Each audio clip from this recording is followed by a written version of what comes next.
对今仔开始咧，要来注射6个月到5岁幼囡仔无点疫苗，今早起真济病院诊所就人伫咧排队，一寡医护人员也是想尽办法伫咧按打惊注射，还有一寡妈妈好的囡仔。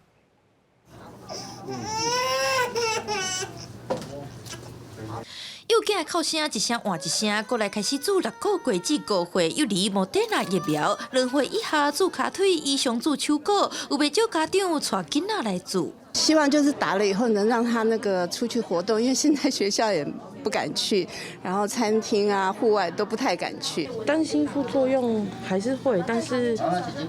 应该还是觉得保护大于就是如果副作用，因为他之前打疫苗状况都还不错，所以就比较没有担心那一块。幼儿莫德纳疫苗开注，台北市卫生局表示，头批医药平台有4700多人预约，除了诊所、病院特别门诊，月底开始卖伫12个行政区设注射站。联合病院医师嘛表示，注疫苗除了预防感染，嘛通降低脑炎、MIS-C 等病尾的发生率。目前的研究报告，在这么小的 baby 是没有心肌炎的报告。有时候你看它的副作用，有说食欲不好啊，比较爱睡啊，那这些都是家长要特别注意。我们的108个这个重症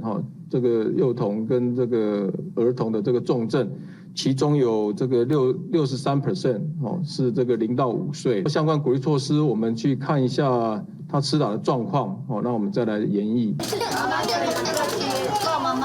另外，有医师讲，注预防射会使降低3成有症状感染的比率，一般轻症也是较暂时的副作用，大概2至3天，发烧的比率大约是20几%，